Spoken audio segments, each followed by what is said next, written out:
অর্থনৈতিক বাস্তবতায় বাংলাদেশের মানুষ কেমন বাংলাদেশ চায় সেটা কিন্তু পরিষ্কার করে বলবা যে সক্ষমতা লাগে, মিনিমাম মৌলিক অধিকার লাগে, সেটা বাংলাদেশ রাষ্ট্র পূরণ করতে সক্ষম হয়নি। ফলে এই বাস্তবতায় আমি প্রায় মনে করি একটা দায়িত্বশীল নাগরিক এই নারায়ণগঞ্জে কি গড়ে উঠবে না। উনি যা বললেন মানে যত্রতত্র থুতু ময়লা কিংবা যা কিছু আছে সব কিছুকেই আমরা রাস্তাঘাটে নদীতে কিংবা নানান জায়গাতে এলিলি এটা একটা দায়িত্বশীল আচরণ না।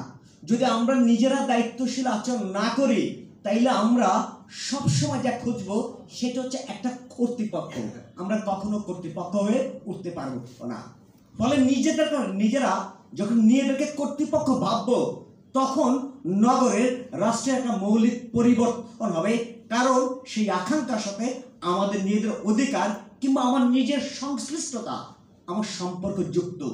ফলে এই যে নাগরিক আন্দোলন কিংবা আমরা যা যা কর্মসূচি ইতিমধ্যে করে এসেছি, আমরা সব সময় চেয়েছিলাম নগরের একটি কর্তাসত্তা হয়ে উঠতে, যারা এই নগরকে নিয়ে ভাববে, যারা এই নগরের সমস্ত অধিকারকে তিনি স্বপ্ন দেখতে পারবেন এবং স্বপ্ন দেখাতেও পারবেন।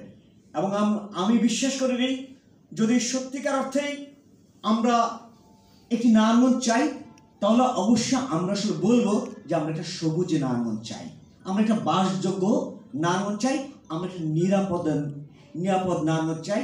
সেইটার জন্য আমি প্রাথমিক শর্ত হিসেবে মনে করি শীতলক্ষ্যা নদীটাকে রক্ষা করা। শীতলক্ষ্যা নদীটা যদি আমরা রক্ষা করতে পারি সেইটার সাথে মানুষের কল্পনা যুক্ত হবে। একটা নগর তো এমন নগর যেই নগরে বিশ্রাম নাই।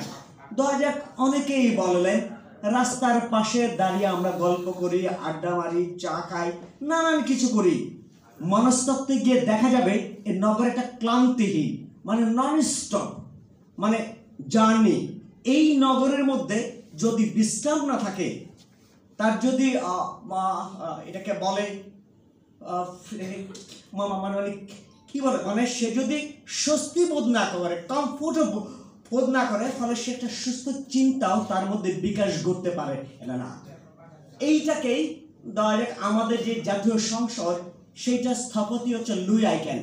তো তিনি বলছেন আমি যখন একটা নগরের স্থাপনা করি, অর্থাৎ একটা নগর কল্পনা করি, একটা নগর সম্পর্কে ভাবি, তখন আমি আসলে ভাবি এই নগরের রাস্তা দিয়ে হাঁটতে হাঁটতে শিশুরা কি ভাববে, নারীরা কি ভাববে, বয়োবৃদ্ধরা বয়স্করা কি ভাববে।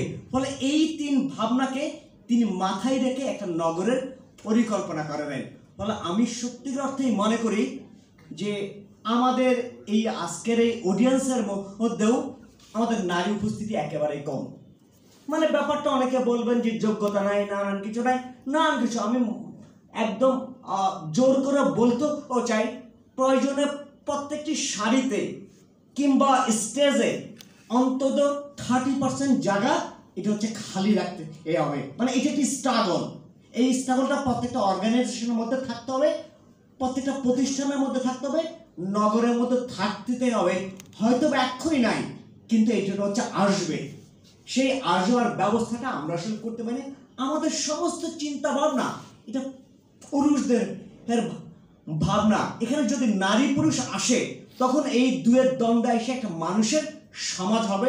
ফলে আসলে সেই আলোচনা আমি আসলে এখানে না করি, কিন্তু আমি মনে করি যা আমরা করতে চাই সত্যিকার অর্থে তা করতে চাই, এবং আমরা নিজেরা যেন একটা কর্তৃপক্ষ হয়ে উঠি, আমরা যেন কর্তৃপক্ষ না খুঁজি।